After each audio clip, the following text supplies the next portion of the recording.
Toi aussi, ça te dirait de vivre une vie qui te ressemble à 100%? Une vie où tu respires la joie de vivre, où tu n'as pas peur de t'affirmer, où tu as pleinement confiance en toi, en la vie, en tes choix, et où ceux-ci te conduisent à la vie dont tu as toujours rêvé? Toi aussi, tu rêves de t'accepter, de t'aimer inconditionnellement, d'arrêter de vivre à travers le regard des autres et prendre ta vie en main? Alors tu es au bon endroit et tu as fait le meilleur des pas, commencer à te transformer pour une vie meilleure. Bienvenue à toi dans mon tout nouveau, tout beau, tout frais, le podcast Tu es assez, qui t'aide chaque semaine à prendre conscience de ton plein potentiel, à gagner confiance en toi, à t'accepter pleinement et à te rapprocher de la vie de tes rêves. Hello ma douce et bienvenue à toi dans ce nouvel épisode qui sort avec un tout petit peu de retard. J'ai du mal, beaucoup de mal pour être honnête, à m'organiser en ce moment avec mes différents sujets, mes différentes missions, mes différentes entreprises et être un petit peu à droite à gauche, préparer aussi ma venue en France puisque pour les 2 prochaines semaines, je serai en formation par rapport à ma nouvelle formation du coup pour devenir praticienne en hypnose et en PNL. J'en ai déjà parlé plein de fois dans les newsletters, un petit peu sur ce podcast, mais surtout beaucoup sur les réseaux sociaux. Donc je suis excitée comme une cacahuète à l'idée de commencer la formation pratique, de rentrer vraiment dans le vif du sujet, même si je suis déjà bien dans le vif du sujet puisque la formation, elle me prend quand même pas mal de temps par semaine depuis début novembre. Mais vraiment, j'ai vraiment trop hâte de pratiquer, voilà, et d'arriver au bout et de pouvoir vous proposer vraiment cette alliance entre le coaching sur la partie consciente et ce travail sur la partie inconsciente, ces blocages inconscients qui restent stagnés par ici et qui nous empêchent de passer à l'étape supérieure. Vraiment, je m'en ravis d'avance. Mais donc, du coup, on est sur des journées et des semaines très chargées et donc un poil petit problème d'organisation. Mais c'est pas grave. L'important, c'est de s'écouter. L'important aussi, c'est que le podcast sorte, que ce soit le mardi ou le mercredi finalement. Voilà, on est sur un petit jour. Je suis certaine que vous ne m'en tiendrez pas rigueur et on est parti pour un nouvel épisode puisque la semaine dernière, c'était bien évidemment le 1er mars et c'était précisément la journée des compliments. Et j'ai réalisé, pas forcément que cette journée-là, mais en parlant avec des personnes autour de moi, des femmes autour de moi, à quel point nous étions nombreuses, et pas seulement à l'occasion de cette journée, mais de manière plus générale, plus globale, à se sentir comme une enfant mal à l'aise qui ne sait pas quoi faire de ce qu'on vient de lui donner entre les mains, aka un joli et tout doux compliment. Du coup, je me suis dit que ça pourrait être sympa d'en parler ensemble et surtout de vous faire un épisode de podcast, pas très long, juste right to the point, aller droit au but pour se dire ok, quand je reçois un compliment, j'arrête d'être gênée, j'arrête de me sentir mal à l'aise ou encore de culpabiliser ou d'avoir cette impression d'être une arnaque. Genre, tu me dis que je suis hyper gentille, ah là là, mais si tu savais, parfois j'ai des pensées super méchantes ou parfois j'ai envie de me venger ou voilà, je sais pas encore trop quoi ce qui peut vous passer par la tête ou par exemple ce besoin aussi de se justifier. Souvent, quand on nous offre un cadeau, on répond ah mais non mais fallait pas. Et ben c'est la même chose avec les compliments. On va se sentir obligé de justifier ah t'es trop belle aujourd'hui. Oh bah tu sais je suis pas toujours comme ça. Non mais c'est cette robe qui fait tout.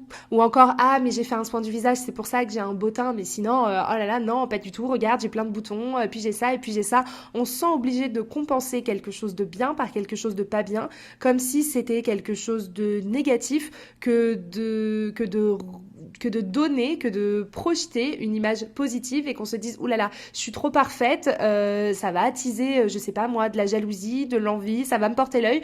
Du coup, non, bah tu vois, je suis pas si belle que ça. En plus là, j'ai du poids à perdre et puis j'ai ci et puis j'ai ça et on se sent obligé de se justifier.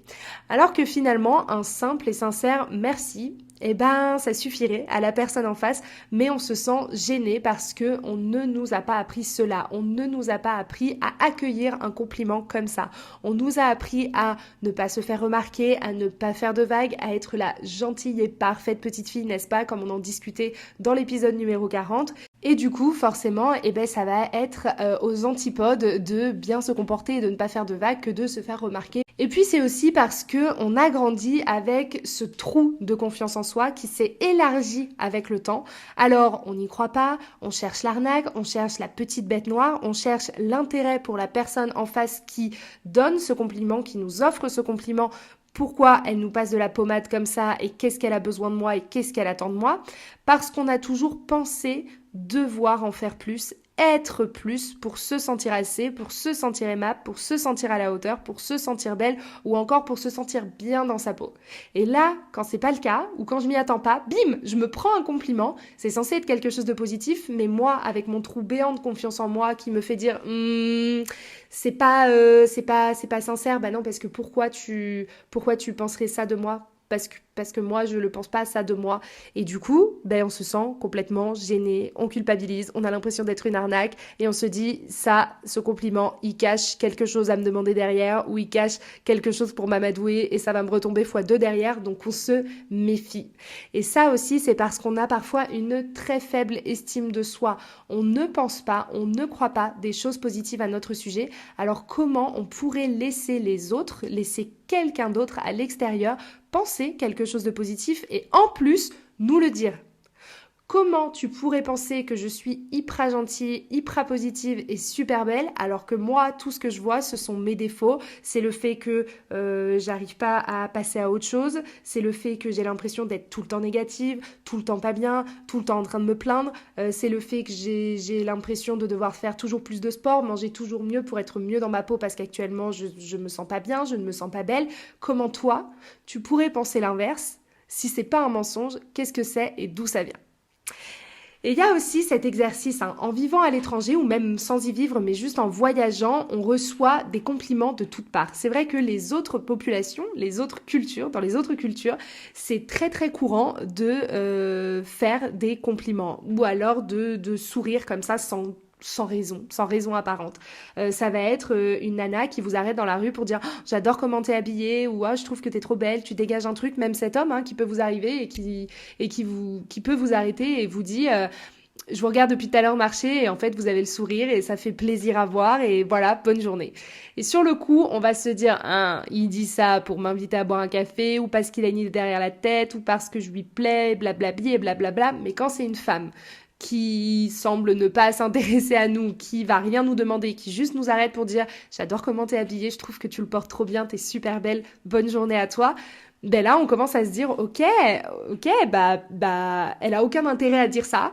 Elle a perdu du temps sur son chemin puisqu'elle s'est arrêtée, elle a pris le temps de me le dire. Peut-être qu'on parlait pas la même langue, mais elle a pris elle a fait l'effort en tout cas et pris le temps de s'arrêter pour me complimenter. Peut-être que c'est vrai du coup. Peut-être, tu vois.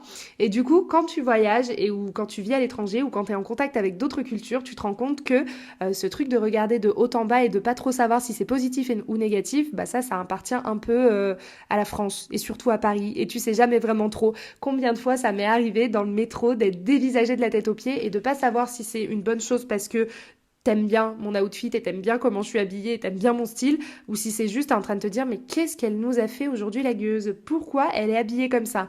Et c'est vraiment cette dualité de se dire ok, j'ai assez confiance en moi pour pas porter intérêt au regard des autres, ça on en avait déjà parlé dans un autre épisode de podcast, je t'invite à l'écouter si ce n'est pas déjà fait ou à le réécouter tout simplement. Donc avoir suffisamment confiance en soi pour ne pas porter grand intérêt à ce que les gens pensent ou au regard des gens ou à ce qu'ils peuvent bien dire, mais également être assez bienveillante et partir du principe que chaque chose est positive et que ce qu'on pense est positif et se dire elle me regarde de la bonne façon et si elle a quelque chose à me dire de positif, eh bien je le prends, je l'accueille, je la remercie et je lui souhaite aussi à elle à son tour une très très belle journée. Donc parce qu'on est souvent et beaucoup à être très mal à l'aise face aux compliments et qu'on sait pas trop comment les prendre quand ils viennent à nous, quand ils arrivent sur nous, on a l'impression qu'on nous donne un truc et de pas savoir réagir, genre oh purée, qu'est-ce que je dois répondre, qu'est-ce que je fais de ça, c'est la panique à bord. Je me suis dit que ça pouvait être sympa de te partager 4 astuces pour apprendre à les accueillir, à les accepter et surtout à ne plus culpabiliser ou te remettre en question ou te justifier quand on te dit que tu es belle ou encore au hasard que tu es assez. La première astuce, c'est tous les jours d'utiliser des affirmations positives. Je sais, on en a souvent 2 fois parlé, mais vraiment, vraiment, vraiment, vous ne m'écoutez pas, je crois, vous sous-cotez le pouvoir de ces petites phrases positives à répéter chaque jour.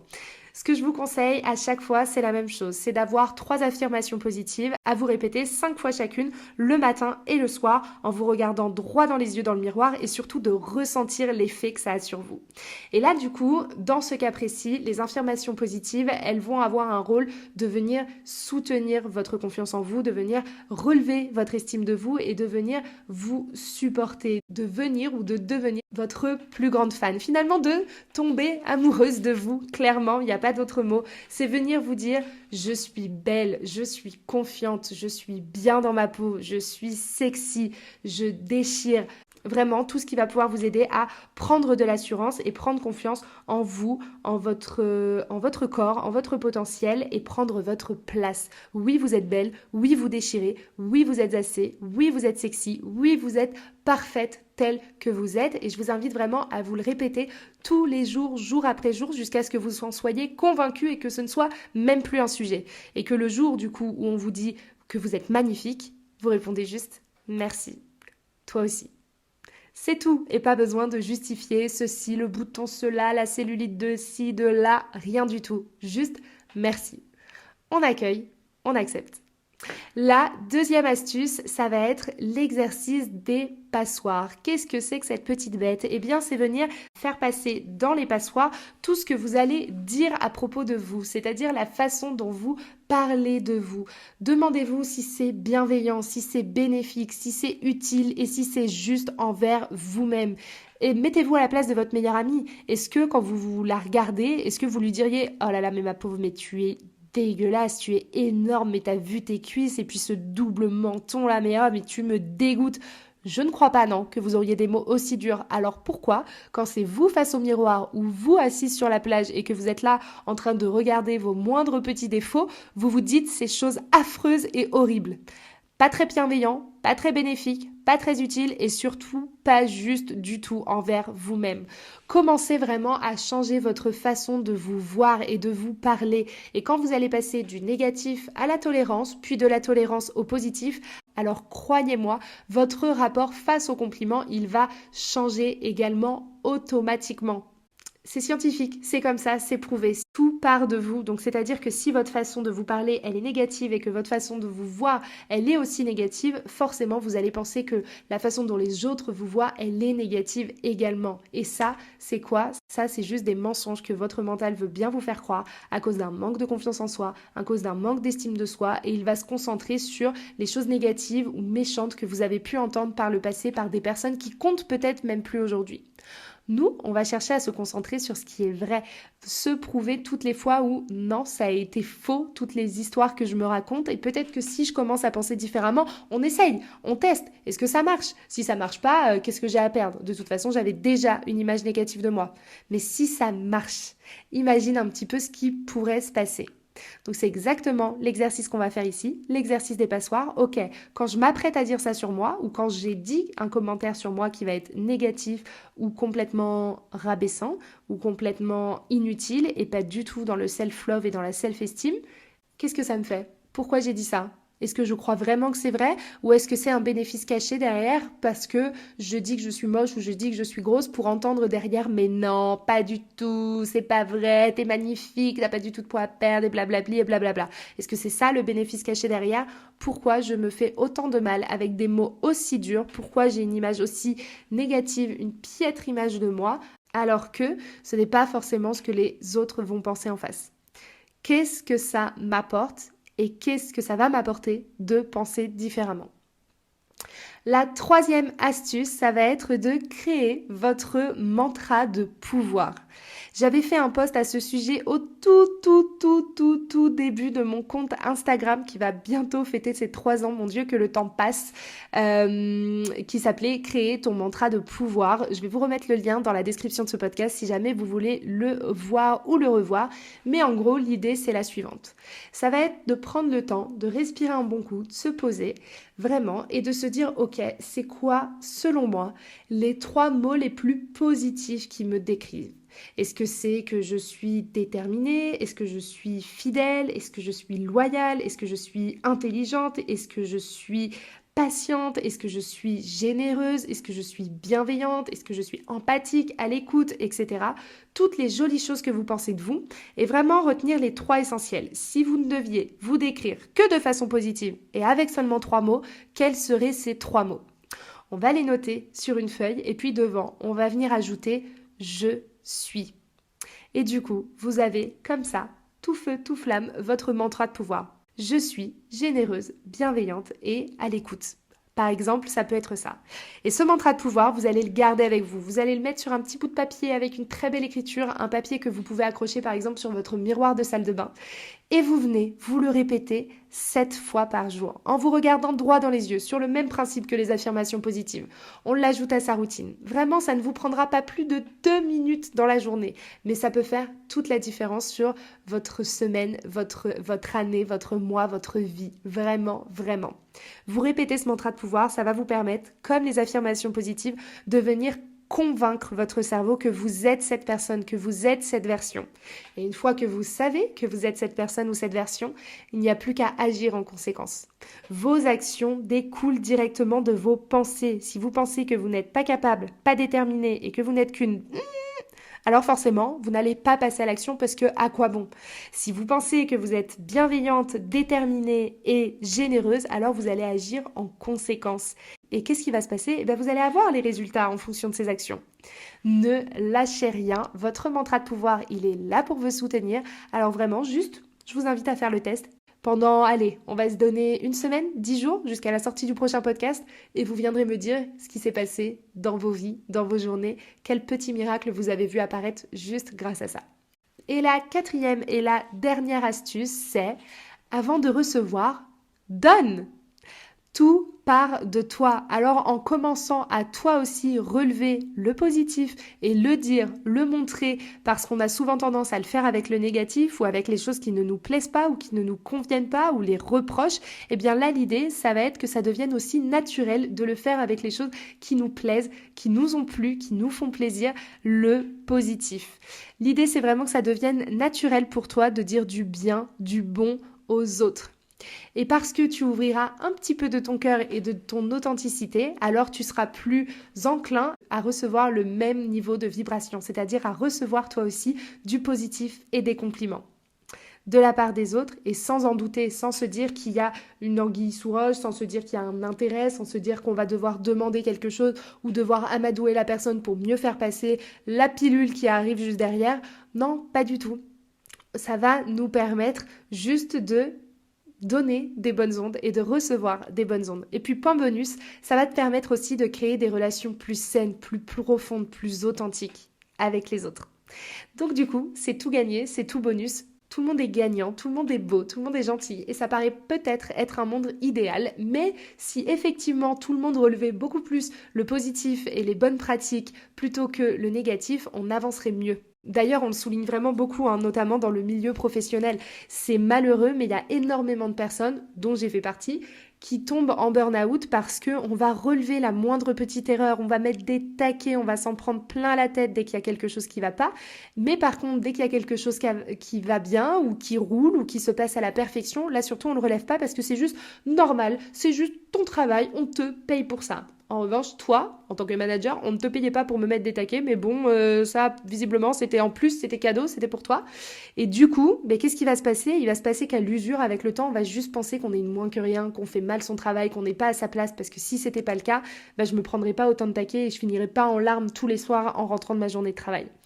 Donc vraiment, commencez à vous mettre à cette place et à vous dire, ok, si c'était moi, est-ce que j'apprécierais qu'on me dise ci ou ça? Faites l'exercice des passoires avec vous, mais faites-le aussi avec les autres, parce qu'on les voit aussi, les petites réflexions toxiques et pas du tout bienveillantes entre copines, je mets des guillemets, vous ne me voyez pas, mais on se sait. Donc faites cet exercice des passoires envers vous-même, envers les autres, et vraiment, les mots à retenir, c'est d'accueillir et d'accepter quand on vous dit quelque chose de positif, quand on vous remonte quelque chose de positif, et inversement pour vous, envers les autres. Voilà, c'était mes 4 petits conseils du jour. J'espère que cet épisode tout doux vous a plu. J'ai hâte de vous retrouver la semaine prochaine avec un épisode qui me tient particulièrement à cœur parce que vraiment, je crois qu'on parle de moi, mais aussi de beaucoup d'entre vous. En tout cas, beaucoup de mes coachés, si elles écoutent ce podcast, se retrouveront dans l'épisode de la semaine prochaine. D'ici là, je vous souhaite une très belle fin de semaine, un très bon week-end à venir. Je vous embrasse de tout mon cœur et rappelez-vous, vous êtes assez, vous l'avez toujours été et vous le serez toujours. À la semaine prochaine! Et voilà, c'est déjà fini pour aujourd'hui, mais on se retrouve mardi prochain pour un tout nouvel épisode. En attendant, ne rate aucun conseil en t'abonnant sur Instagram à tu_et_ac_ et en t'inscrivant à ma newsletter hebdomadaire pour passer à l'action pour de vrai et transformer ta vie. Avec tout mon amour, je t'embrasse mon petit love.